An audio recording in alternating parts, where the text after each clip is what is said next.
Federal funds, where the hiccups are, all of that stuff. Federal If inspection. they Yeah. are, yeah, okay. So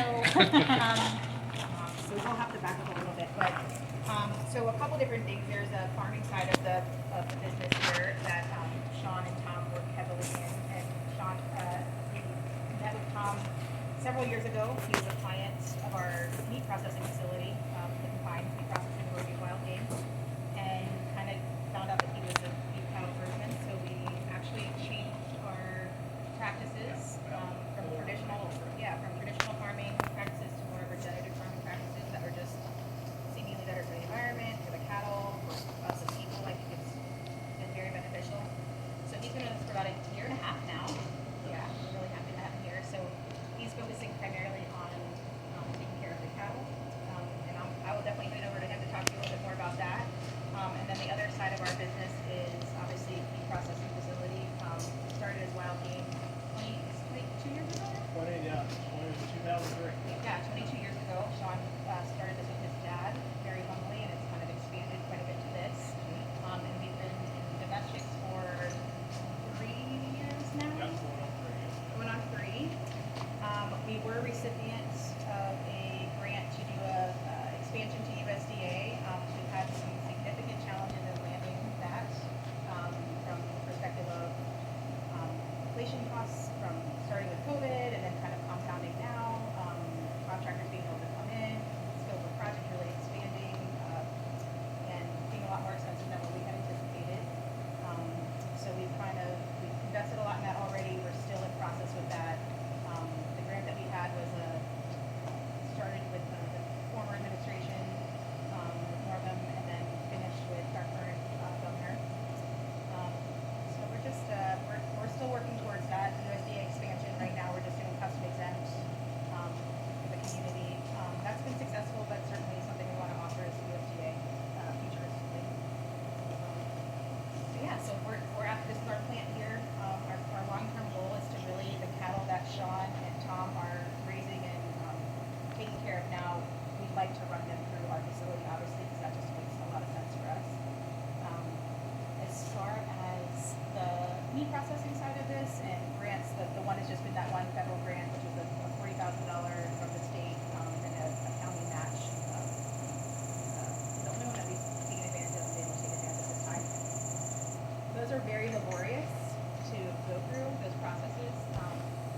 And I would say that sometimes the level of investment and time and energy that people are putting into it, sometimes it feels like a little bit of a diminishing return, to be honest. That's kind of what we felt. So it would be interesting to see if that process could be different at some point, and make it more impactful, more beneficial for the person that's applied for it, and putting in that really big legwork. I know that with farming, whether that's something that people like to acknowledge or not, there is a lot of aid and welfare, for lack of a better word, and help for farmers. And I think that is important because it is needed.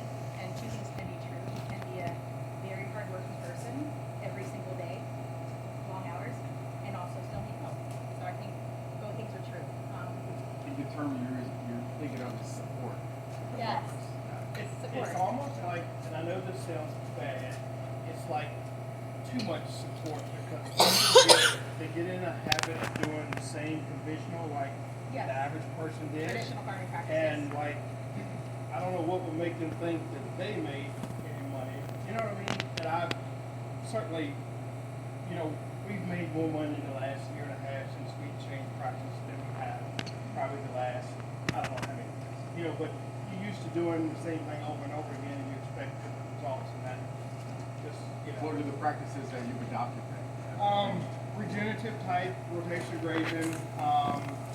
We have done a lot of cropping in the past. We still do some, but not as much. But definitely lowering inputs. Green paint can mess with your mind sometimes. And I found it's really hard to. Yeah, yeah. Speaking farmer, I'm going to try to help a little bit on this one. To a certain extent, it's fairly easy to get money, but it's a little harder to figure out down the road because farmers are so busy.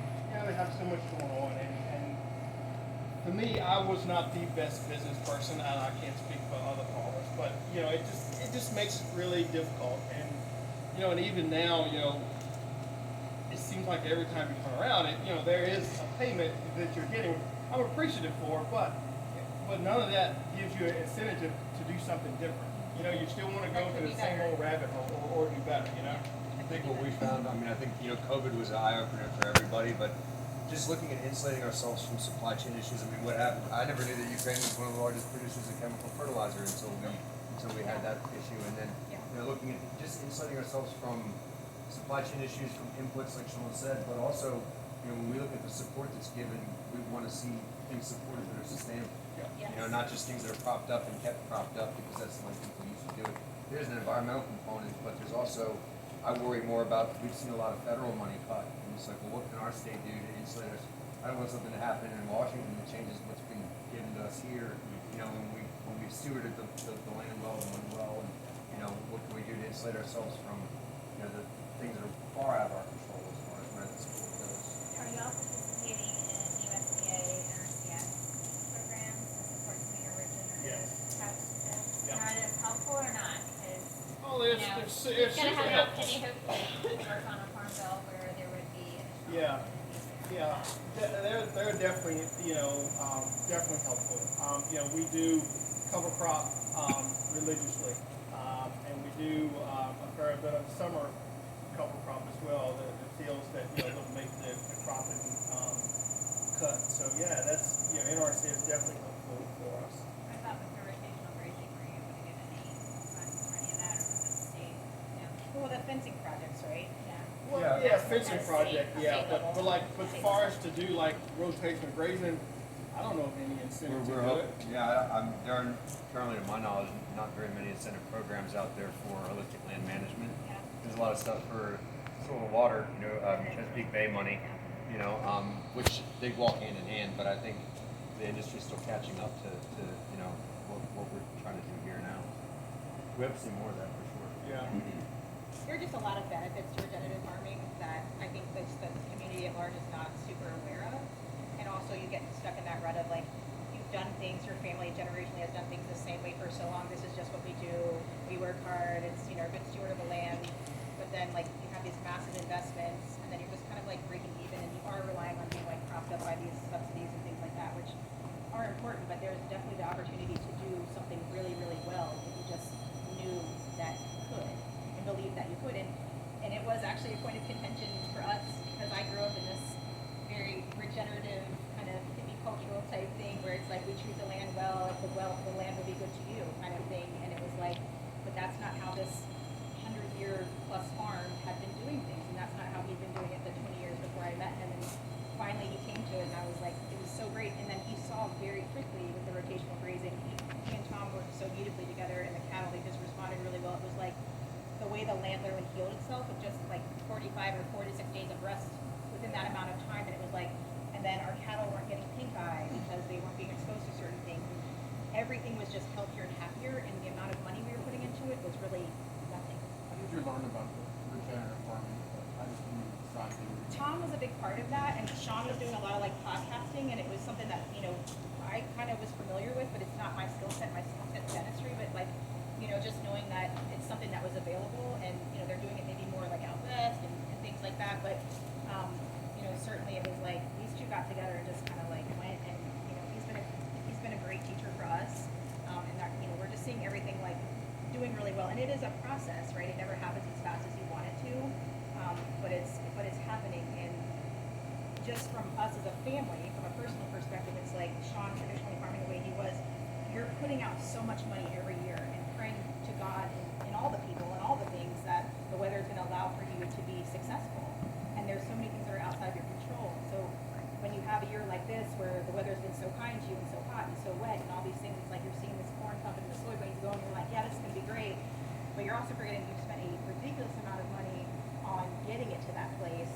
And then also cattle's up, you know, prices of grain are down. Like, you're waiting on all these things to happen and hoping that they're gonna, you know, but a lot of times you're still just evening out and then still relying on these other subsidies and this help that we could just be doing it so much better.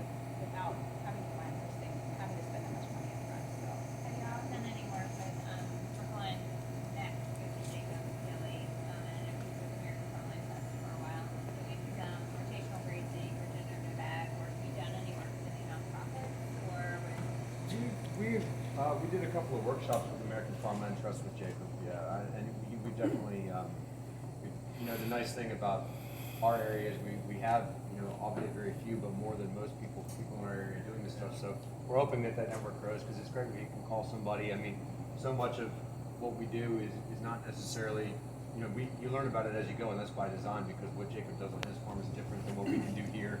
Every farm has unique advantages and unique disadvantages, and really, like, step one is just shifting the paradigm and saying, well, we're not going to do it the way it was done before. And Sean and I all the time talk about, even when we do it right, the goal is to never do it twice the same way, because every time you do that, you just give an unfair advantage. You're supporting a monoculture. So we're trying to do what's better. Biodiversity, I feel like, is the key to farming. It's the key to our society. It's the key to our politics and everything. We don't want a cornfield out there. We want to see 90 plant species represented in the area that we're standing in here, because that way, if you get a blight, a drought, a bug, anything like that, you're not feeding one kind of cattle on one kind of food.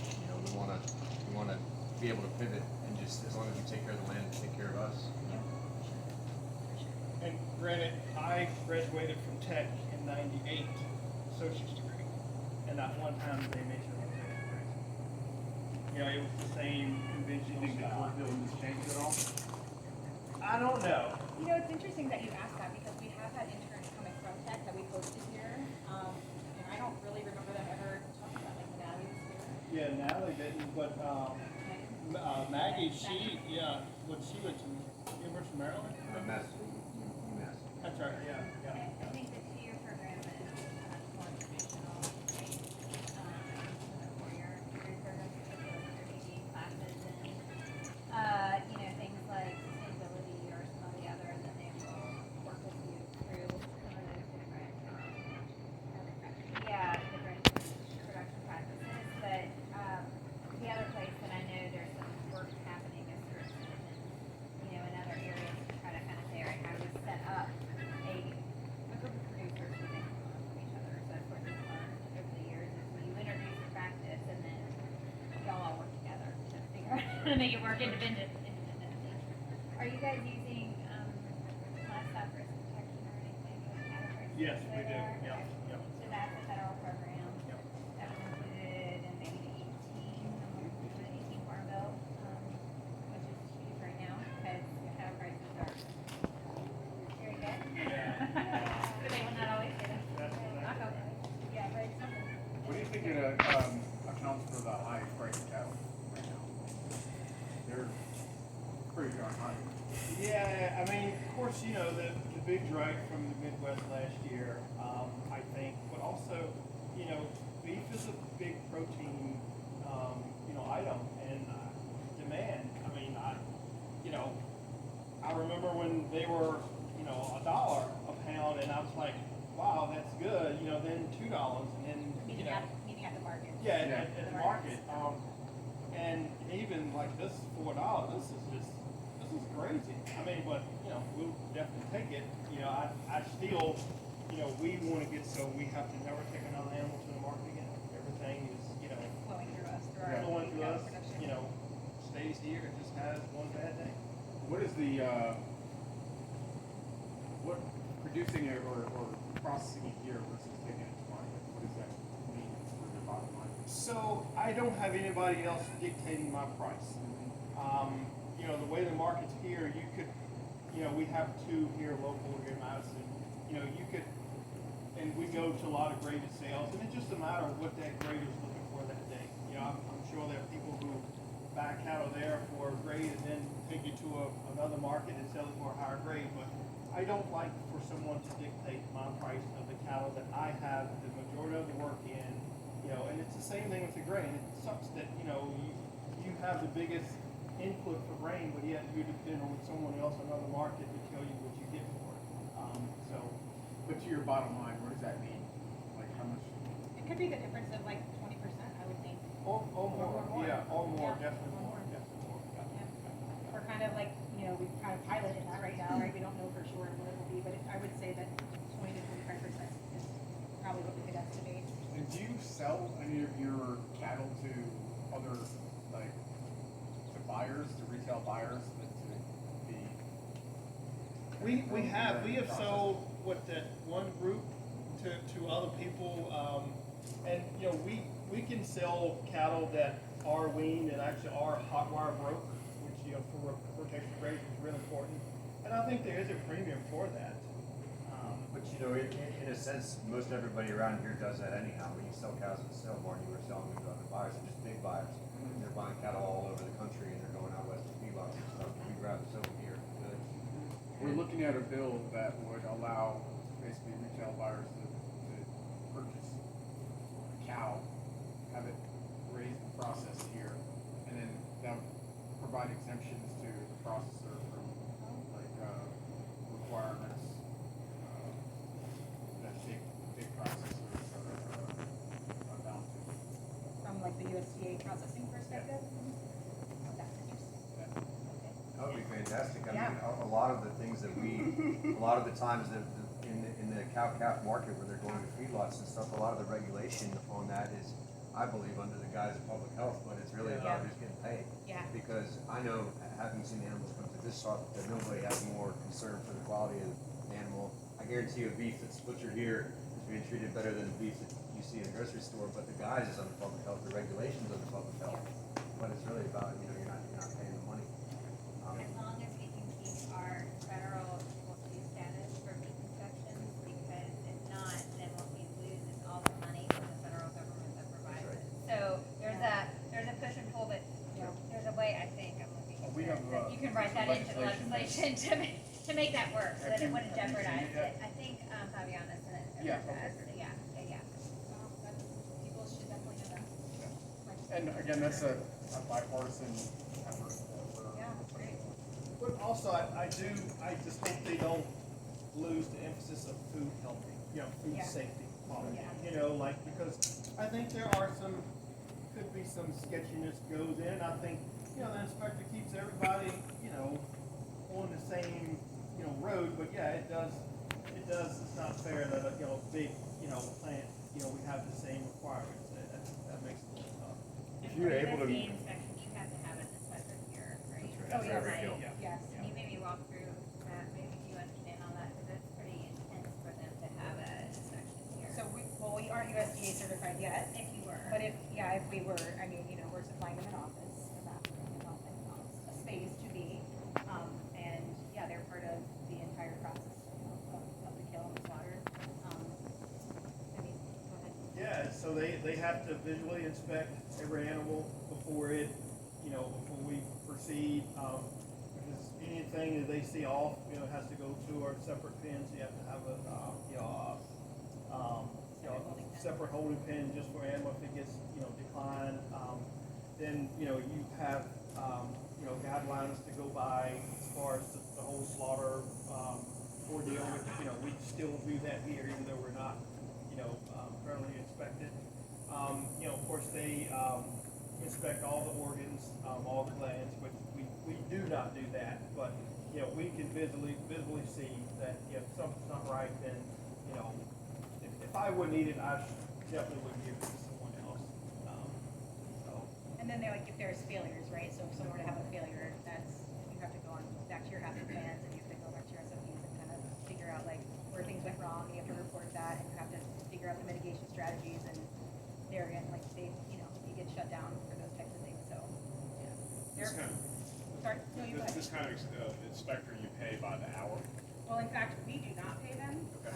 It is a paid thing, it's not something that we are personally paying for. Okay. Yeah, my understanding from, Jillian is that Yeah, they're funded by the state or federal. Yeah, 8 hours, they give you 8 hours a day. If Yeah. you wanna, you know, work odd hours, then that's kind of what you. Do you ever run into situations where you can't get an inspector when you need one and that shuts or slows your operation So down? we're currently not having that issue because we're not having federal slaughter, you know, we're not federally inspected at this point. So I would presume that is an issue because we've actually had, I will just say too, that with Joanne, who is she retired? She's retired. Now. One of the federal inspectors in this area, you know, people may say lots of things about how hard they are, this or that. They've been super, super helpful to us in our process, in trying to move forward through the federal inspection. And they've been very, very fair, you know, they want things to go well for us too. But they're understaffed. They are largely understaffed. That is a huge problem. And so is it a workforce problem? Is it a finance problem. You know, I don't know all the minutiae of that. It could be a combination of all of those things.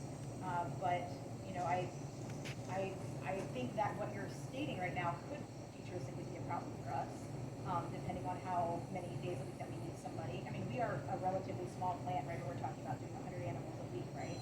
I mean, excuse me. But so, you know, for someone much larger, it could be a big challenge, you know, where we might need someone 2 to 3 days a week, but they have one inspector to do multiple localities, and maybe we only get them one day a week. I just don't know, you know, the answer to that, but I think it could be something. What does your market look like since you're not technically inspecting?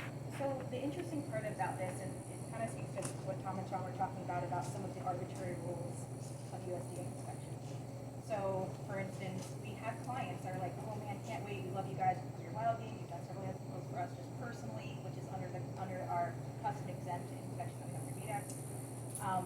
They're like, we really want our clients to have this opportunity. We're like, are they reselling this to like a farmer's market or a restaurant? Oh no, it's just for them and their family. I'm like, okay, so the legal workaround is that they purchase the animal from you and they bring their processing to us. So since a lot of our clients were actually didn't realize that, they are now able to bring that animal to us by way of selling it first, and then instead of selling it by the pound or the quarter to them, we're just selling it, we're processing it directly to the client because they've purchased the animal from that producer. Does that make sense? So it's just So basically they can't process for somebody who's gonna sell it to you. yes. But they can process it if They own it as now. a consumer has Yeah. purchased that. Yes. So that's where it's kind of like, wow, so this is just a, I don't want to say arbitrary because our safety, the changes in the food safety don't change, right? So basically, you're the producer, you have the cattle, you're selling it to her, she can now process it with us versus you having to get a USDA inspected person that processes it for you, stamps it all out, and then you sell that half a cow, quarter of a cow, whatever it is, or by the pound to that person. Because a lot of our clients are selling quarter cow, half cow, whole cow, and they don't need that USDA inspection because they're not reselling it in the conventional sense to a market or a The regime is designed for the massive process. correct. Yeah, And a that's- quarter pound of this beef is unsafe for me to sell you, but I can sell you a quarter of a cow. Yes. Same process. So that's where, that is a frustrating part, but we're also in the, you know, under the philosophy of we want people to be safe, there should be protections in place, people should be handling food properly, like, we believe in that. But, you know, because of the example we just gave, it does feel a little arbitrary in that. But you're still being inspected by the state. Oh, yes, we Right. are. So- No, we are, for So sure. that's when I say equal to, so the status at the federal Yes. level would be equal to Yes, what to the they are state level, providing yeah. at the state Yes. level. So there's still a level of Protection. safety Yeah, protection for that's sure. being provided, it just gives more flexibility in how you're selling it, what the relationship is between the processor and the producer and the customer. And maybe to avoid some of the federal taxing issues to allow that. Yes, which could, yeah, like we said, I mean, that could very well be an issue, we just don't know that quite yet. Changing tax, how do you get your deer and bears? Somebody just go out? with Yeah, so some it's the same license? thing, right? It's like they're bringing their own animal to us, we're processing it custom for them. So, yeah, they hunt them, bring them to us, we break them down, we process them the way they tell us they want it to be processed, and then we also make specialty meats and specialty meats, and that's the other thing, right? It's wild game, we're cooking, which food safety wise, like that, there's a lot of hoops to jump through, that's a domestic animal, whereas with this, it's a different situation. So it feels like sometimes it's less.